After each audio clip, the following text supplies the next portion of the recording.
de l'actualité au cœur de Brazzaville. Mesdames et messieurs, chers téléspectateurs, merci de votre fidélité à cette émission Farafara Nouvelle Tendance, un numéro spécial, évidemment un comeback après donc notre séjour de travail à l'Hexagone, plus précisément en France, où nous sommes allés représenter valablement le pays, la chronique musicale congolaise, à la cérémonie de remise de trophée Lumière du Congo. Évidemment, votre trophée, le trophée justement des mélomanes, des aguerris, de la bonne musique, évidemment également, il faut le dire, des chroniqueurs de musique, puisque j'ai représenté justement cette crème de la chronique musicale qui se bat au quotidien pour relever le défi de notre musique. Mesdames et messieurs, le trophée est là, Lumière du Congo. Je pense que ma grande équipe, l'adoré Foutika, le capitaine de l'équipe, et Ado Passi, de l'autre côté de la régie finale, je n'oublie pas Jonas Aoui, vont justement vous montrer cette belle image qui symbolise justement cette consécration. Évidemment, une fois de plus, je remercie la dynamique équipe de Farafara Nouvelle Tendance au quotidien, tous les dimanches, pendant des années, 20 ans, plus, on est toujours là pour vous apporter toujours un numéro chaque dimanche, malgré les difficultés, malgré tout ce que nous pouvons connaître, voilà, santé, tout ça, mais on est là pour apporter justement l'essentiel de l'actualité musicale. Merci à la direction générale de DRTV, en tout cas, qui nous donne les moyens pour produire et vous rendre heureux, mesdames et messieurs, mais également les fans, vous les téléspectateurs, qui nous suivent au quotidien, qui croient à ce qu'on fait. Mesdames et messieurs, continuez de nous soutenir et pourquoi pas également demander à ces partenaires qui hésitent de venir nous soutenir, d'apporter votre soutien à cette émission Farafara Nouvelle Tendance. Encore une fois de plus, merci aux organisateurs de Lumière du Congo. Voilà, je suis déplacé, j'ai passé un séjour de travail et d'ailleurs fourni de beaucoup d'émissions que vous aurez le temps de découvrir sur nos réseaux sociaux et sinon nos plateformes numériques. Mesdames et messieurs, alors pour dérouler le tapis rouge de notre invité de cet après-midi dans cette émission Farafara Nouvelle Tendance, il est duc, mais le duc de Makwa, David Kassa, leader fondé de Kingoli Universel. Alors il a su bâtir justement son empire et imposer son style et faire de Kingoli Universel une référence. Plus de 5 albums à son actif et des dizaines de titres devenus des véritables cultes. En tout cas, quand je le dis, vous le savez, en tout cas des cultes populaires. Le duc de Makwa, le colonisateur de toute une génération, vient aujourd'hui avec un nouvel opus, Stèle des guerriers, mesdames et messieurs. Il est avec nous. Bonne arrivée, le duc de Makwa. Merci Yves Vogel, Mikiliste. Merci beaucoup. Mon apoto. Alors, avant tout propos, mesdames et messieurs, Tomatisa Pression, Toyoka, les 7 secrets du maître. Question pour moi de faire asseoir dans la place. Ils sont nombreux, les inconditionnels de cette émission. Welly, welcome de Lille. Merci beaucoup pour ton accueil chaleureux. Le Café du Chef, le partenaire idéal de cette émission. L'ambiance 100% congolaise, en tout cas la bonne musique. Et tout à l'heure, après cette émission, je vais vous inviter d'aller écouter la Stèle de guerrier avec le duc de Makwa au Café du Chef en tout cas. Alors, je n'oublie pas le président Lili Makosso, merci beaucoup. Rémi Zoniaba, ça c'est pour toi. On regarde ce clip et on va passer aux questions-réponses, comme vous aimez bien évidemment. Dans cette émission, ne zappez pas, reliez l'information, le duc est avec nous.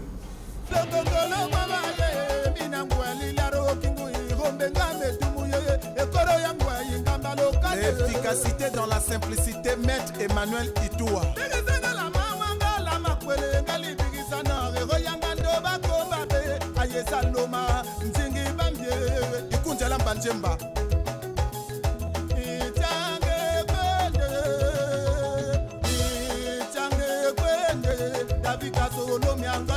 Colonel Major Lando Medevoir.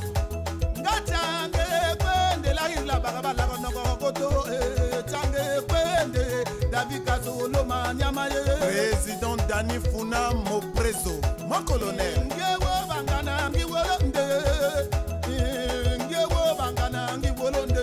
Yamba Njogu Trésor Eba Nyombola Selili Ngewo Bangana Ola Katomia Manengo Sanama Mogolanga Papa Ngewo Bangana Omboga Bula Denganyama Trésor Gustave Angombo Trésor Onganya Tijiringana Ngajiru Nganga Moto Piranja Litigo Ngajiru Nganga Mebo Akogo Gislain Ibata Mwana Penda Tijiringana Ngajiru Nganga Moto Piranja Litigo Ngajiru Nganga Moto Akogo Ndolende Romiala Ndongo Tola Dobe Tola Mowa Tola Banda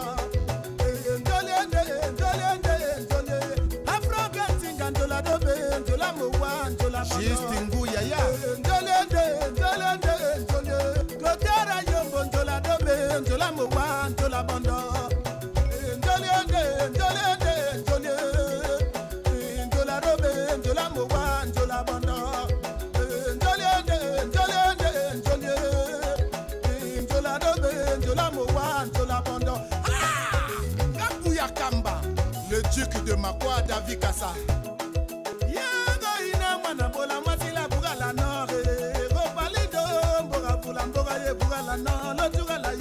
Yann Ayessa, l'espoir de la jeunesse à quoi?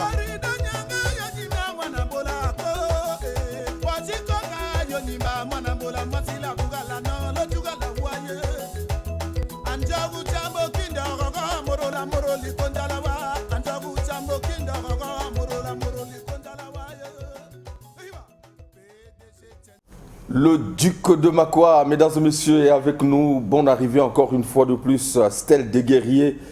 Voilà, c'est de quoi nous allons parler dans cette émission. Farafara Nouvelle Tendance. David Kassa, Bouye, Malam, on a gâté l'émission Oyo Farafara Nouvelle Tendance. Encore une fois, merci. Voilà. Stèle des Guerriers, pratiquement 5e, 6e album. 5e album. Stèle des Guerriers. Pourquoi même Bisso a titre Moko, ils ont rappelé Bisso justement époque à colonisation? Non, mais c'était des guerriers, ils ont juste que na vrai na nous nango ils ont monument moko dédié pour la guerrier. Ok. To ba marquer l'histoire. Ok. Mais comme Kingo l'universel et perda qui moko na bango guerrier à première ligne Espérant Gonja.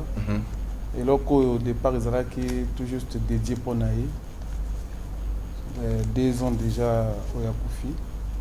Et puis, les fans, les mélomanes, les bino, les sana bino, moi, les rumba, les génériques, pourquoi vous, Tchikabisoka na ba hommage. Ok. Et moi, il fallait tout ça générique et puis quelques rumba. Sinon, ils ont uniquement pour ba hommage, ils ont dédié na guerrier na buso à Kenya. Voilà pourquoi Combo ya Stèle des Guerriers. Ok. Donc au départ, c'était un album d'hommage, sinon Maxi Singer a hommage, et finalement au fil du temps, des mondes peut écouter et belé, comme il y a voilà. On a au moins les qui temps. Ok. Ok. Alors, tu imposes le respect dans le titre générique Stèle des Guerriers parce qu'on a eu Kango. Est-ce que quelqu'un t'a manqué de respect dans le passé ou maintenant là? Non. Mais vous avez imposé le respect. Oui, il faut l'imposer. Mais pas Nini. Parce que ce que vous avez... Donc tu veux revendiquer quelque chose? Non, vu que la commune a ban belé na sima, n'a pas imposé la bango n'engue besoin de respecter les ducs. Faut moto à la tsaranzela va commissaire. Mais est-ce que vous rappelez moi déjà Oyo ou la qui sanzela à respecter? Moi bi monde alelo n'engue zo kende que il faut toujours qu'on rappelle que ce qui était ba kobosana. Donc tu as constaté quand même quelque part bana mususu moins impolité ce côté. Non, jusque là pas encore, mais n'a ko rappeler ga bango. Ah, c'est dans le cadre on a rappeler ga bango que oui, yo zamayele. Non. Certainement, il y a eu quelque chose. Il faut rappeler qu'il faut respecter les ducs. Allah Safalai. L'arabe noir. L'arabe noir. Voilà, qui nous suit en ce net moment. Merci. Alors, tu as colonisé toute une génération. Comme tu le dis, le colonisateur de toute une génération. Ça, c'est vrai. Est-ce que tu as un disciple ou colonisa? Mais vas-y, Bélé, Lélo, c'est une génération qui a Kingoli. Baya na biso okiti na David Kassa et puis na sima David Kassa po David Kassa ina style moko to benga ngo lelo rumba ngoli après génération ina sima David Kassa na o David Kassa bimisi bango tout balandi Duc. OK. Voilà. Est-ce que na kati ya génération wana mwana zana style na été? Non, le cas David Kassa. Nani mota créé style té. Yaka David Kassa. David, quand tu écoutes les autres, différence les athées. Kaka ezaka même style wana kumbangoli. Ka David Kassa yo ebi kingoli. Au bandi chronique kala o ebi kingoli bien. Tango ba ya ba osala biso nani ba jeune ba na mike. Toi qui ezalaki basé mingi na ba hommage et puis ba chanson ya force ya ba guerrier. Mais ngata ngonaye na style na même style na nga ya rumba o ndengo lati bien bongo ko tellement ko bina c'est comme Soso bina Horizon 2000 c'est comme Soso bina donc motamema rumba na ngoli ba tout balandi. Eh oui. Dieu que de mon coup. Donc c'est là où tu viens imposer maintenant le respect. Voilà. Mais pourquoi il y a ça qui n'a ngoté depuis? Non mais on est David Kassa bien, oui que David Kassa est na style et génération alelo il landie na style wana. Donc vous avez revendiqué ngo alors? Na ko revendiquer te, na ko rappeler kaka bango. Na revendiquer pourquoi? C'est normal balanda, po balanda toujours eloka bien. Ce n'est que normal. Mesdames et messieurs, il n'y a pas encore de clips, mais nous allons faire un effort de vous proposer des audios. Ouais. Et le Duc va vous accompagner dans cette délectation. Restez calme. En tout cas, nous avons prévu une sélection de quelques titres voilà, de cet album. Alors, 9 titres pour un maxi-single, quasiment comme un album. Hein, mais quand on a lobby qui au départ, ils avaient 3 titres. Ouais. Mais talaka ba mélomane ba leli photo tout ça bango pour force na biso nde bango. Il fallait tout battre ça biloko wana. Chaque album a eu un message fondamental. Toujours. En dehors, il y a hommage au rendre na Katia, il y a Katia album. On reviendra dans le corps de cette émission sur les hommages. Mais quel est le message fondamental au you? Ils ont résumé justement les 9 titres Stèle des guerriers. Bon, message fondamental qu'on a, on a au moins 3 messages forts. D'abord, il y a les bossos qui est générique. Conseil moi que zakuna Ego Vogel vie à l'élo n'est pas à Brazzaville mais aux un village na yo. Ce que je m'en bongo penser que na village na yo. Tindaka kuna basalo moi palin au peso qui un jour au longo li Brazzaville seulement c'est OK séjour na mboka au fandaka. Bombaka pe moi mbongo na mboka kuna. Donc là il faut tant mususu quand ça na mboka ko bombaka mbongo na Brazzaville te to na poto te. Ah bon. Bon, toke na lokola côté conseil na ba rumba to bois qui mbanda tika lolendo bidje nanga eleki ayo mbongo ya zando nanga azon de poche na yo tika matalana. Donc moi si basimi balé to kopesa ba conseil lolendo yozo sala lolendo ke mobali akoma yanga etu mais mbongo mobala pesa ka moninga kuna eleki ayo. Ça c'est intéressant. Très bien. Alors, vous pensez que idée Bélin. Moi, je ne veux pas trop aller. Toroké n'est pas à pas. On va commencer par le générique. Très bien. Stèle des guerriers. Mesdames et messieurs, on va écouter l'audio. Alors, je laisse donc le Duc vous faire voyager à travers cette belle mélodie. En tout cas, de l'autre côté de la régie, l'adoré Foutika, Jonas Sao. C'est moi, David Kassa, le colonisateur de toute une génération. Vous avez l'obligation de me respecter. Kanya mama.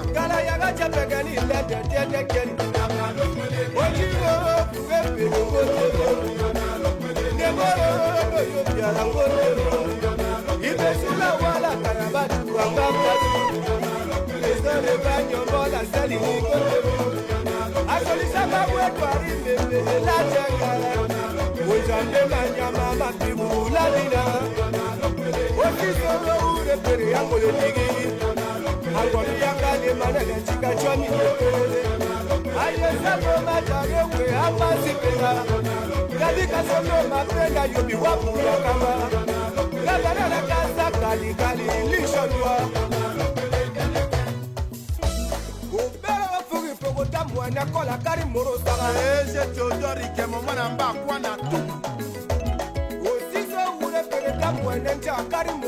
Le conseiller spécial Edgar Gesso Olomi Nyanga. DG Evariste Ondongo Oloma Kunyanganga Ibaga.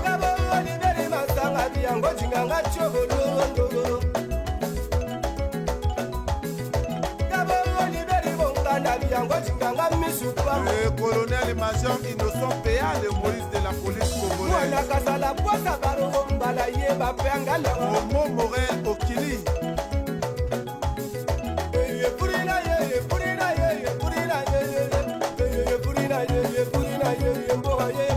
En général Serge Oboa, l'homme au cœur de la sécurité congolaise.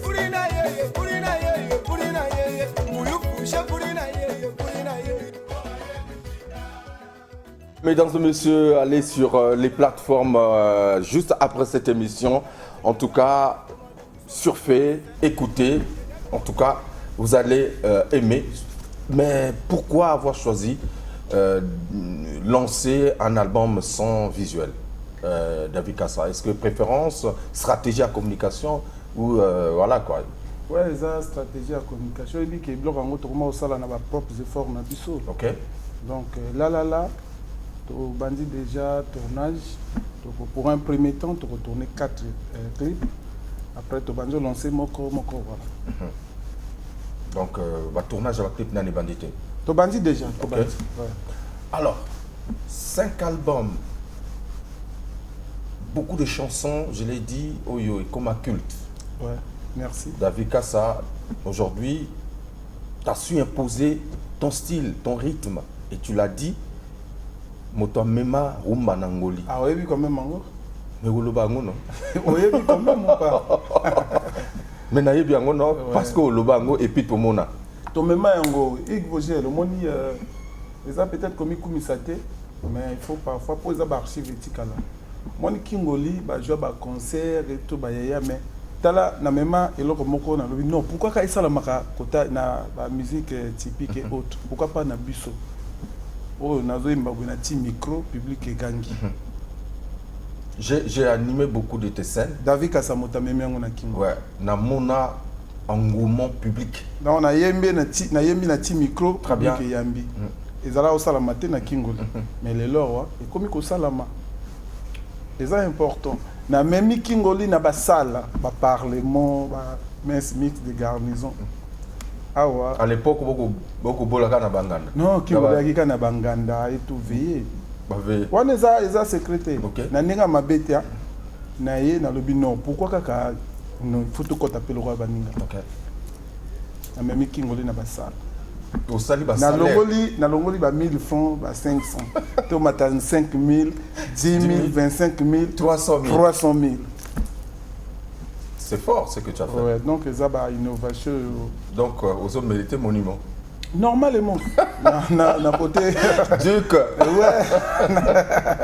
Normalement on est à secret oyebi yango po oumeli na kopo oyebi ke to fanda na ba kingole belé. David Kassa quand même a apporté. Ba ya ba sala na bango on est ça bravo, ba sali vraiment belé po so bango kasi biso boto zate. Biso pe na tourna biso tango toye to tient-moi touche à sika quoi. Est-ce que quelque part Santa Candere par rapport na ba o bazo bima bana o pe bazo bima moi nazo ya trop na moto on dirait a menacé moi un fauteuil il y a Duc. Non, bana tout bravo.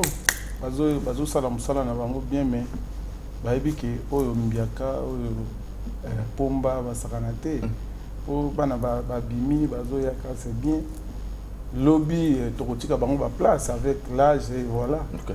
Ouais, ba ebiki o doyen. Donc respect. Et doyen peut composition que fanda makasi. yo moko composaka. Yo moko s'inspiraka. Ah ouais. Tout ce que tu fais c'est toi-même. Ngamoko ko to nanza mapesa nga don wana. OK. Na très fort na composition. Pour le logo le bananga David, na pesi au 2 jours composer nga nzemo so solo li bien. Pour CP là. Ba orientation na yo ma inspiration qui est plus na bolingo. na ma première, ma deuxième femme ou comment? Oui, mingi na comme basé na bolingo po au moins tango to banda ba aventure to landa ka ba grand na ba hommage et tout mais to sala ba mort né. Mais pour que okoma ou toucher mitema ya bato. Et là vraiment le balanga yemba mingi bolingo. Et tant on a tiré touche na bolingo non c'est parti. Ba koloba que David Kassa zo manqué ba vieux naïe. Pourquoi? Pour que ça sala ba mort né parce que linga ko ngai na sala ba mort ne ngai. Donc bango ba vieux te na lobi ngai na ba bande nanga ba faible commencement na parce que okolanda ba lokola ba vieux. Oui. Donc ya bango ko simba te. Te na lobi ya ba vieux ba sala bravo. Mais ngata mona ye na lobi na landa bango et simba te. Sala ba mort ne. Mais pour que et simba, il fallait ce qu'on a kota na bolingo. Et mokile gangi. Cinquième album, je vais arriver. Je voulais parler des 7 secrets du maître. Qu'est-ce que, s'il faut faire un bilan et album, qu'est-ce que ça t'a apporté? Les 7 secrets? Oui, les 7 secrets. Il y a beaucoup de choses. Hein. Ouais. Meminga Paris 2 fois. Yomoko, Pana Group. Oui, nga Yomoko. Kenda na beta na tour. Et puis na kenda les sous na beta na Paris 103 na sur invitation qui na mariage. Donc et meminga na Dubaï, on a kenda na 3 personnes.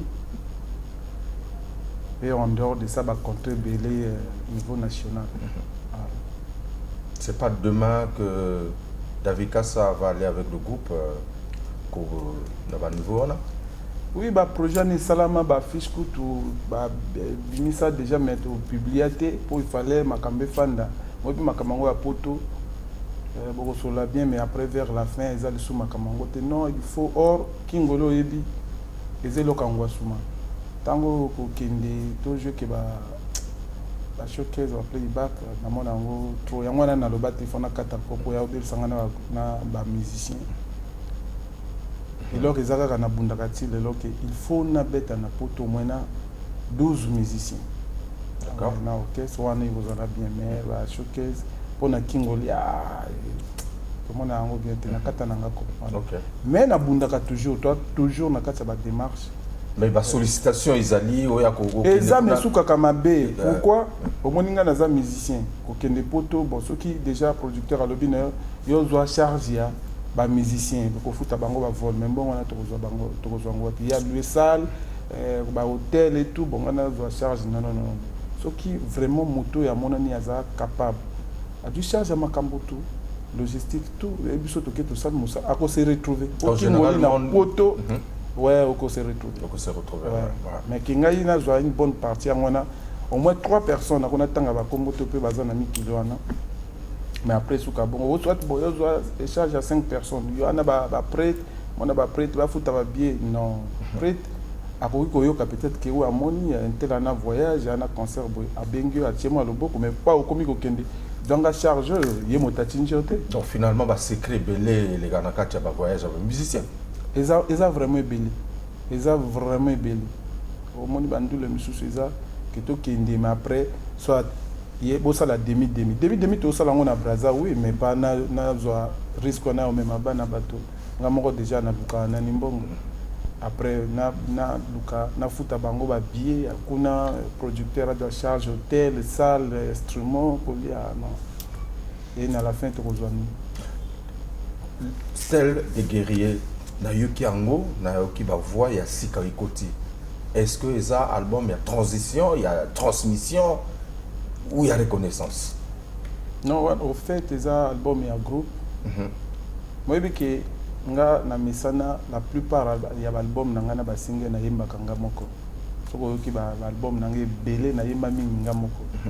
Mais après, lors tout ça kokola et puis ba petit bazo ya topé ça peut ba petite chance. Topé ça bango chance. Yango ana oyoki ba Kiki Christelle la pomme verte, oyoki ba Van qui est Victoire Riquette et na comme d'habitude, la Rose Chaotumo, Bal de Match, et dans les derniers festes du royaume. 42 le miro. On a sur panneau. Donc, moi, on a bimi na n'engagé pas panneau. La moni Bernard Kassa, du titre Ouais. Non, 3. 3. Ouais. 3 titres. Ouais. C'est un grand compositeur du groupe alors. C'est 3 titres. 3 titres. Ah. C'est très bien, c'est très bien. Na Nicolo, na Benga Kingoli Universel Académie des compositeurs. Ouais. Nayoki Ouwaki Christelle Yassika. Pomme verte. Yassika. Ah. En référence Naba Pomme Yakala. Oh.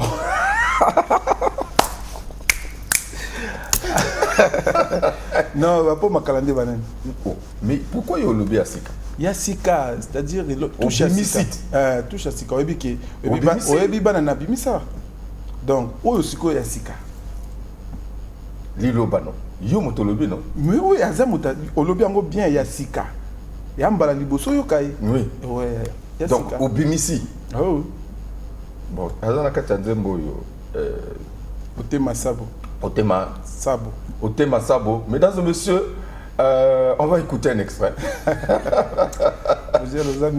Alors, David Kassa, mesdames et messieurs, on va écouter encore un extrait de cet album, sinon ce maxi single, Stèle des guerriers. Voilà, on écoute David Kassa. Olingo et Botambuma, Landry Gantu na Inès Gantu.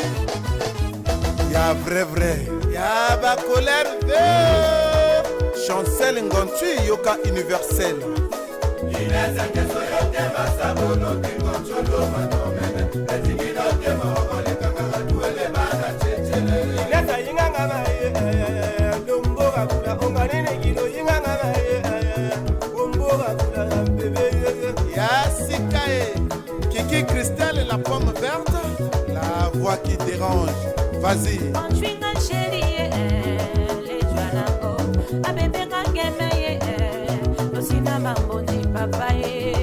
Landrisson Gantu, Marc Eli Gantu, les petits.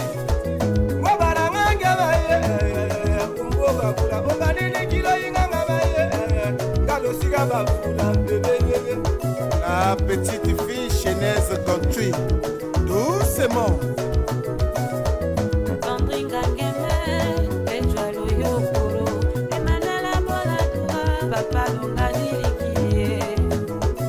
Joanne Jérémy Gantu et Emmanuel Gantu, la fille à papa.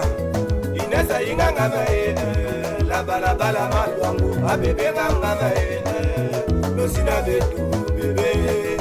Foumei Atélé et Kassa Chantal, Madame Okwere Nicodème.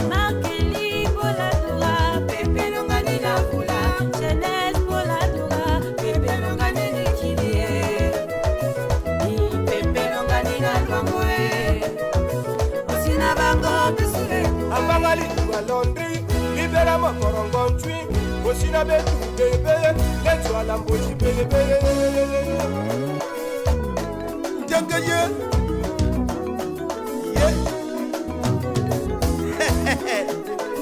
Bernard Kassa, les derniers fils du royaume. Attaque.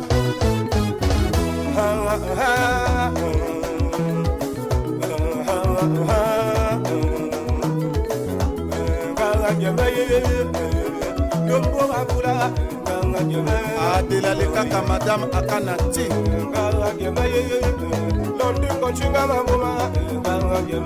Verda Songa la diplomate.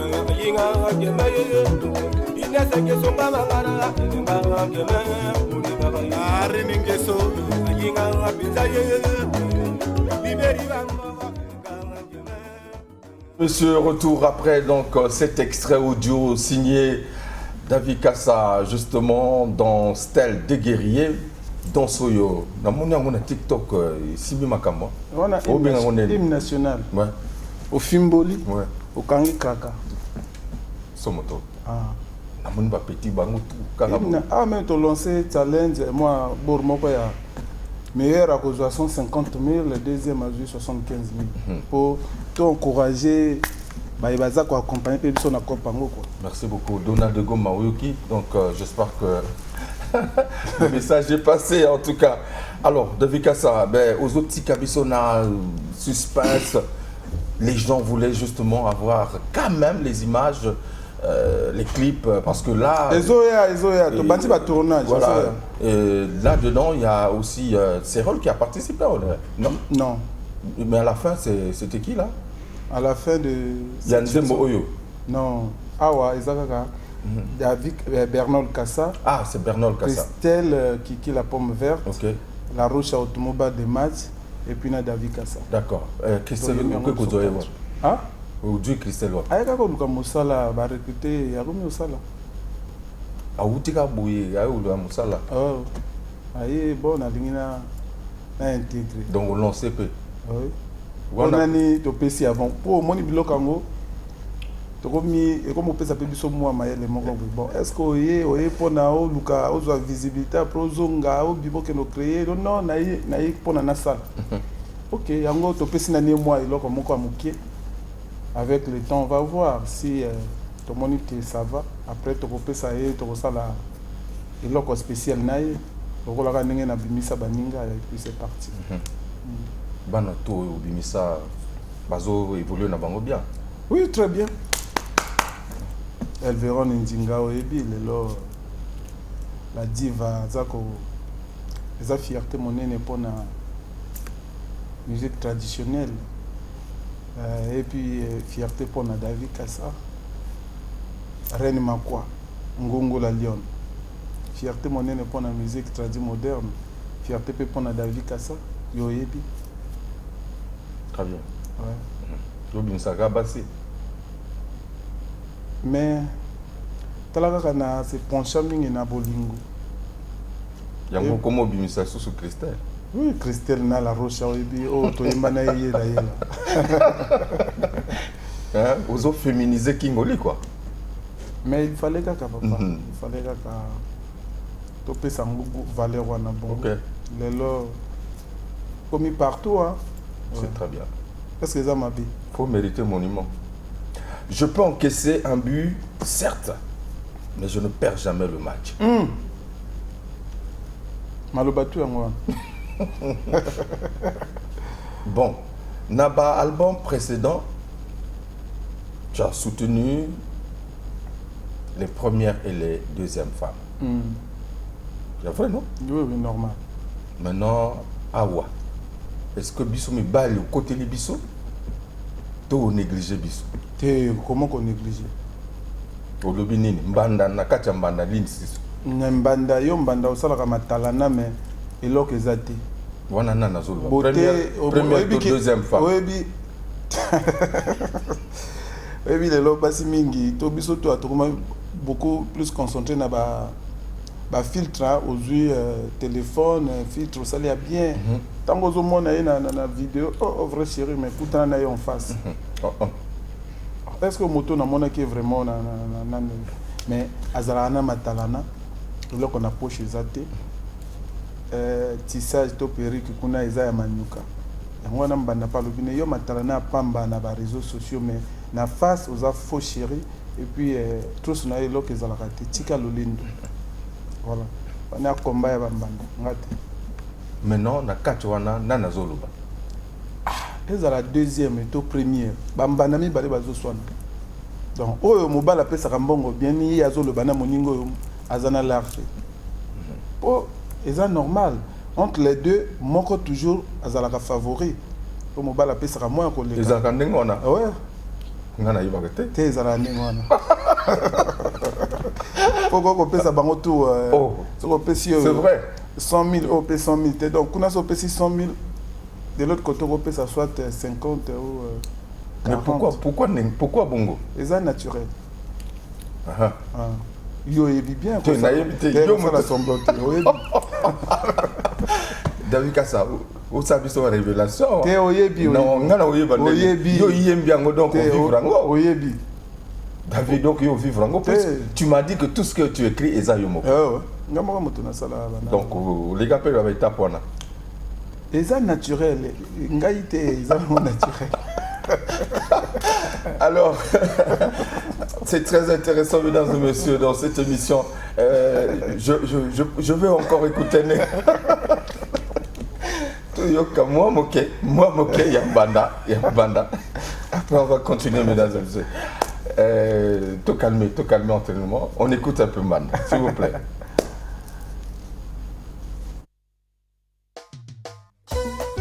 Je peux encaisser un but, certes. Par contre, je ne perds jamais le match. 7e fils, Moto. Kikingasaki, Puchina. Maman Virginie Ngolo, ma vovo. Yokabana.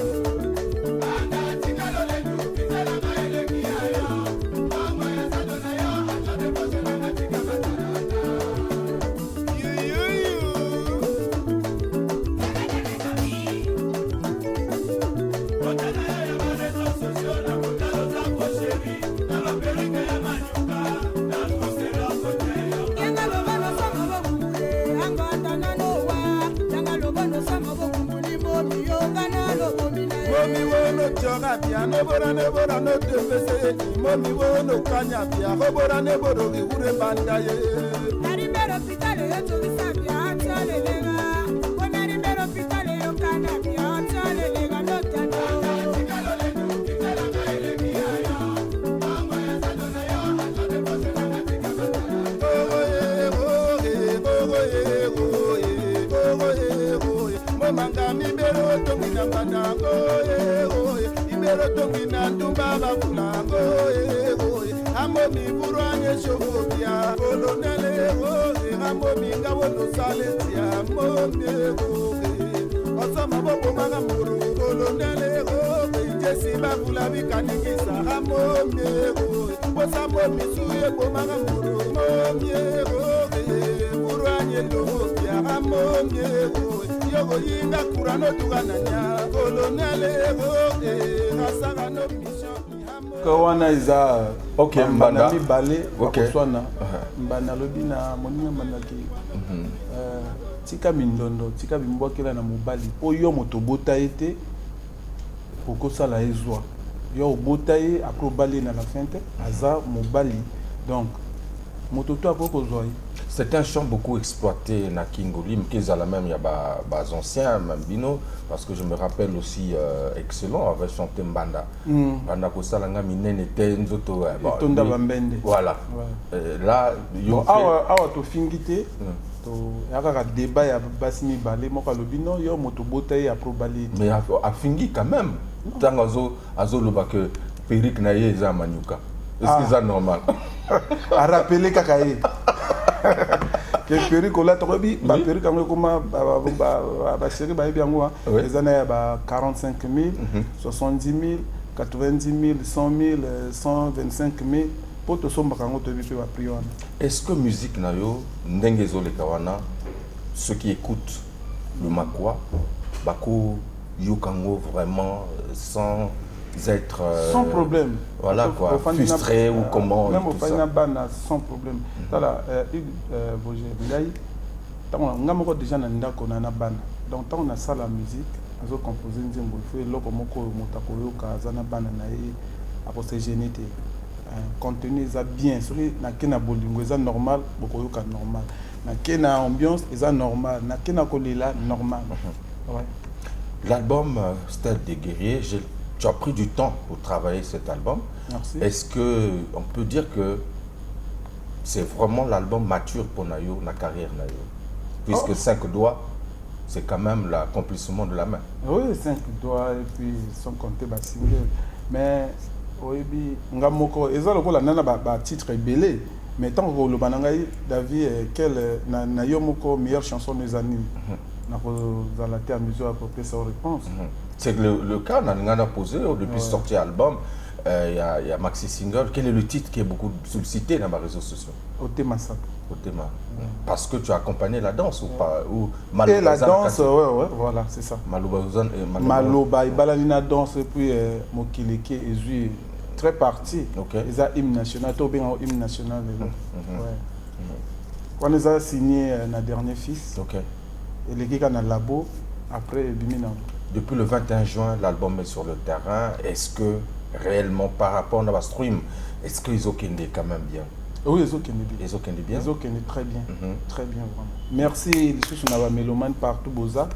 eloko ekomi kaka toluka bacontrat quoi ya libanda mais pas playback alingi contrat oyo nabima na orchestre mpo bato ebele bazosollicite kaka nga moko akopo wana mpenza na biso esimbaka te. Mais tant moko namoni on ozalaki na Italie na oui nauti Italie ouais. nakendaki na 2 personnes toaki na Italie toke Grèce na Grèce kutu tokutanaki na MLG Mokristo mwana melwala napesi basala toanimeki mais comme ezalaki soirée moko privé baboyaki tofilme tokɔtaki kutu na batelefone te elekanaki très bien après tozongi très bien. Robeta biloko na yo na Selemba c'est normal. Ouais, kuna en tout cas va inviter biso yaki beaucoup plus na titre na biso ya petit à quartier et puis na Max Loma oyo to animé que soirée mouvement kana les 2 titres wana. Est-ce que chaque album ya David Kassa ezana ba artiste asika en dehors ya ba au lobby, est-ce que tu veux ajouter touche particulière dans quatre albums ou ce sont les mêmes qui ont fait les 7 secrets au bas accompagné par album? Non, touche à Sikeza, ce qui soit ton yo kangotu, tozana Van et Lavé, on a zobenga lourd, ouais, abaté vocal, tozana Victoire Ekete pour la première fois, atia vocal, et puis na la pomme verte, Yassika. Voilà. Namasuwa uzoloba mokolo nini okopesa libongo okotosa libongo lelo awa lelo kuna lelo awa lobi kuna finale mozalaka wana uzoloba na moto to réellement ezaba na bete ya masuwa ndenge asalaka na mituni kaka voje ta musu na dire TV lobi bamoni na TV5 mais finalement mozalaka au salaka wapi réellement mais na cadre ya vie ya bisobo ya bato on dirait ozo attaquer moi moto moko musicien zalaka moto ce qui inspiration yi abwaki et puis moi a comme qu'on s'est retrouvé on dirait pengai hein nazala na vieux donc yomo ko on s'est retrouvé nango o tiki likambo salaka ya mabe ouais sinon ils to boka mpona moto te ya conseil en général donc moto akomi masuwa mokolo nini okotosa libongo po yo ato traîner 90 jours le kola mai mais il faut quoi accoster na libongo non maintenant faut otosi libongo te. En tout cas, mesdames et messieurs, encore un extrait avant d'aborder le dernier virage. Le temps va vite, va très vite, mine de rien en tout cas. Alors, le tout comme moi, extrait du Soso, puisque c'était les titres que j'ai prévus pour vous. Merci. Voilà, question moi aussi de faire un clin d'œil rapidement avant que, voilà, qu'on nous propose ce titre.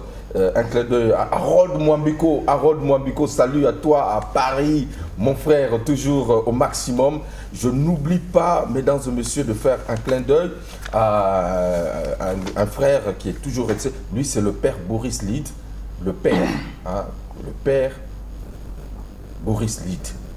Allah Safara, l'arabe noir. Manager. Voilà, Amouzou, Prince, le grand corps. Et je n'oublie pas, Charlène Makasela. En tout cas, merci beaucoup pour votre fidélité à cette émission Farafara Nouvelle Tendance. Massoua, extrait, Stèle des guerriers, le duc de Makwa, David Kassa.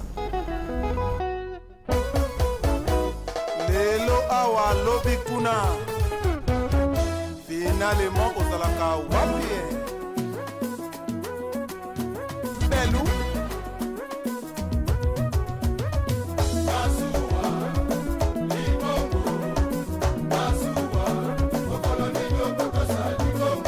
Destiné Ondongo Zaina la patrona mwana mkwama.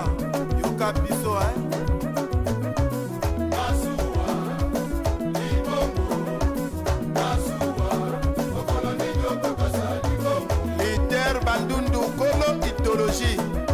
en président Sibel Bawolo 242. Oh, Binaka Wapie.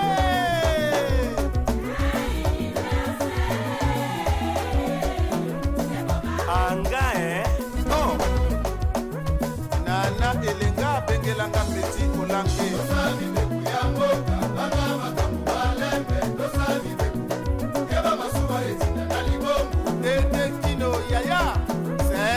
Na bon Maman chez Tazi, na petite chose.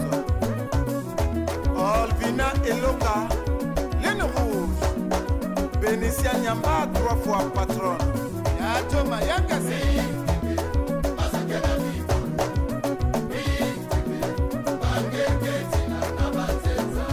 Elvis Tiba, Seigneur Nganga, Chancel Vimamika, Namaluango.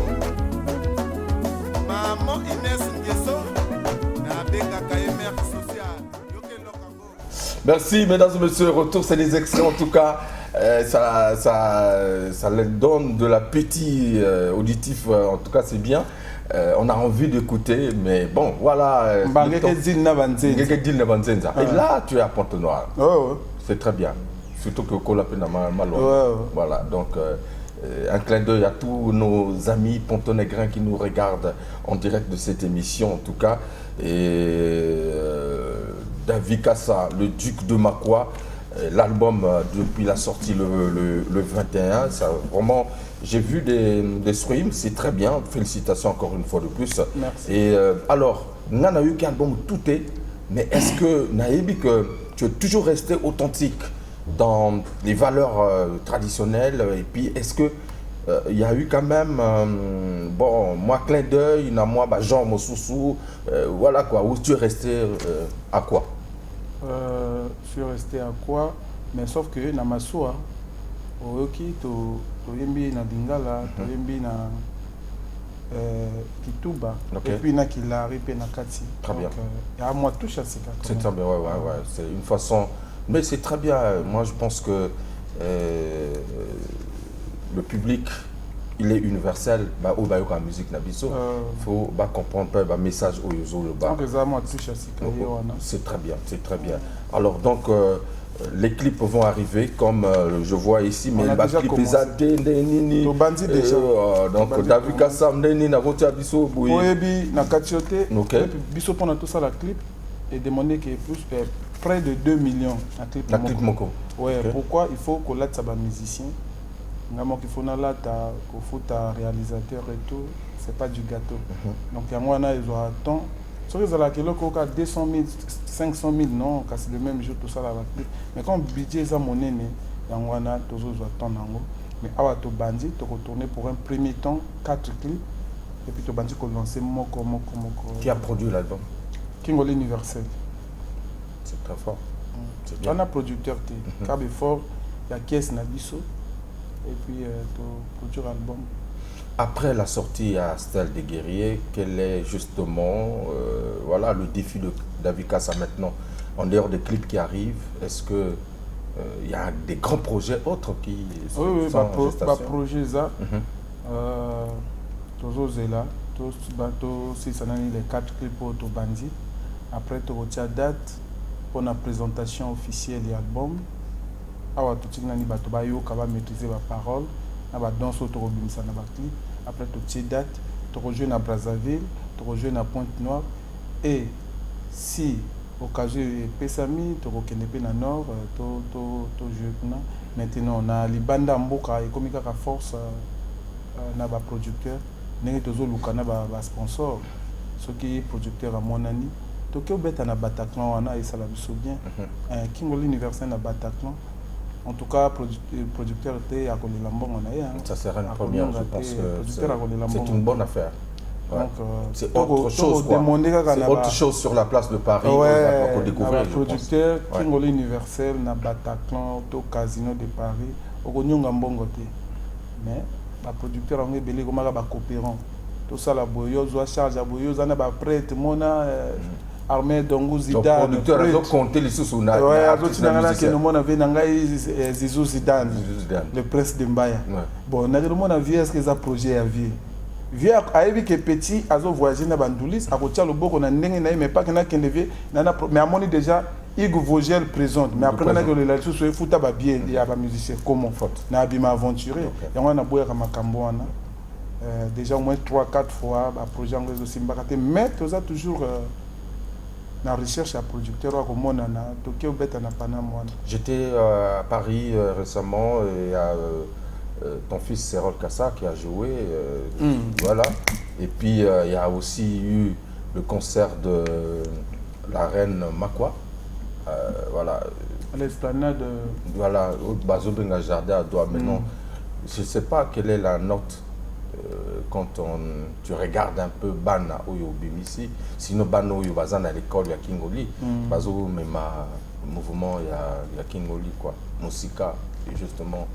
Non, mais ça va, il y a Reine Makwa invité Kenga officiellement. Merci Reine Makwa invité Père Nae. Na kende ki pe na mati podium to yembi nae. Et les gars qui n'ont bien. Bon, bah remarque tant que père, na ko sala ngo publicité na tozanae bon awa prochaine il faut que bon ça tala boy. Et là on a sala qui remarque public moi sala qui a sono, na sala ngo na producteur na lobby prochainement pour avoir matériel la boité.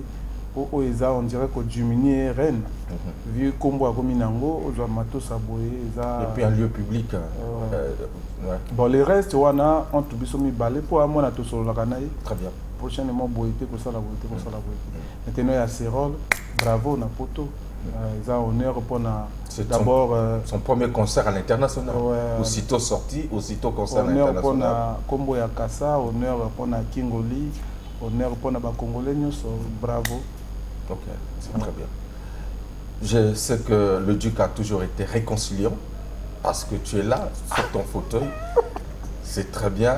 Au bout, il y en a eu polémique. Polémique. Et voilà. Mais, Nakatia Banzembo, tu attaques un peu aussi. Et ça, pour animer galerie, tout juste. Pour nous, il faut un pic. Nana Gron, petit. Il faut toujours tant au Bimsakanzembo, à l'Obanga, on a Pointe Noire. On a salaka en 2005 na sala décalé mo kalobi nanga David na pondo ba ko benga mingi na papa leki nzembo tango sala ngo il faut tika bato ba se questionner mais alobi loko pourquoi o tiki moto a côté aluka sala ba recherche ezala pas ezala ka droite donc yango na chaque nzembo na luka toujours na tia bato ba pousser ba réflexion na bango musika mais awa ni kolobani très bien ouais. Le Duc, c'était un honneur de t'avoir reçu sur mon plateau. C'est la toute première émission. Yo même Motoliboso Tokuta na Tonga. Tokuta na Mikilist. Bon. Tout frais. Allah Isafalai, ah nazana Mikilist. Bon, ils en ont donc ils en ont gagné boulot na Kalba na biso keli belela. Ah bon. Comme même tango Allah yebisinga non Roger la matipe. Allah ils en ont kuta. Azoyaka.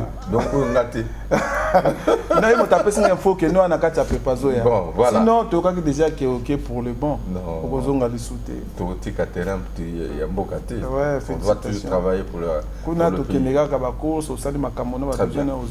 Alors, un message pour tes fans, certainement, du chance.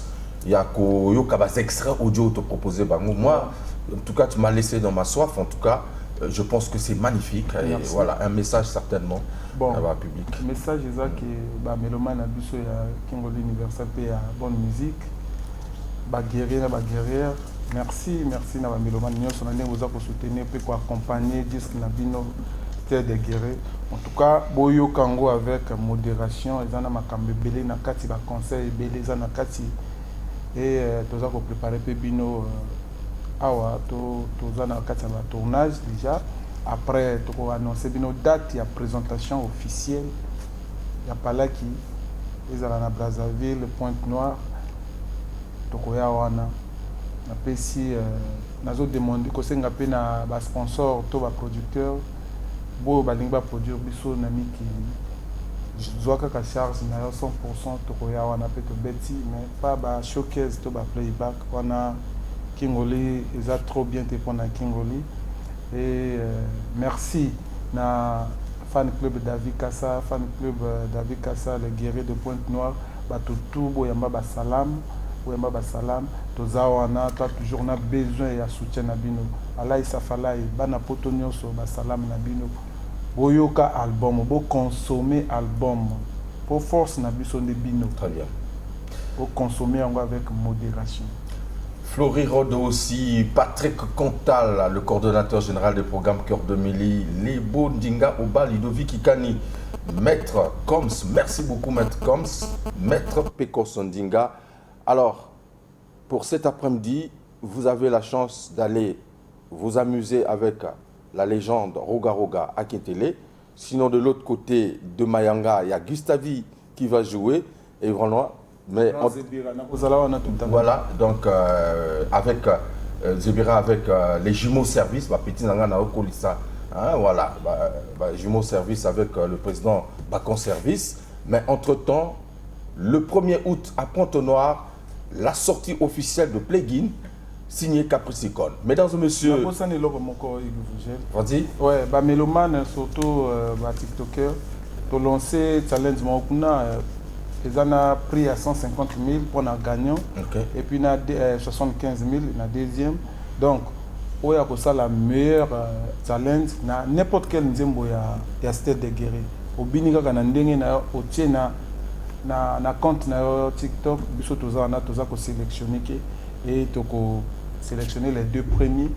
Donc premier na deuxième, le 15 septembre na siège na biso toko pesa 150 000 na premier, 75 000 francs na deuxième. Donc bina na ndenge na n'importe quel nzembo chargé que kaka compte na biso toza na ka pona ko sélectionner. Très bien. 150 000 francs en tout cas challenge justement pour préparer la rentrée scolaire, ça sera en septembre. C'est un cadeau signé le duc de Makwa. Merci d'être passé encore. C'est moi. Merci à l'adoré Foutika, le capitaine de l'équipe, à Dopassi. Voilà, papa m'a passé à Jonas Aoué. Hugues Vogel de Cibel vous dit au revoir. Fan club Marataï, club chez la Popo 5 étoiles, la marraine. Bassalam. La suite, dimanche prochain sur DRTV International.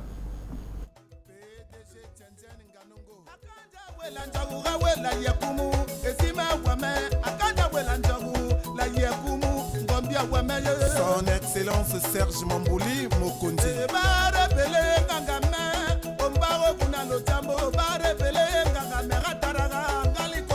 Alain Delon le Django Mana Bondo.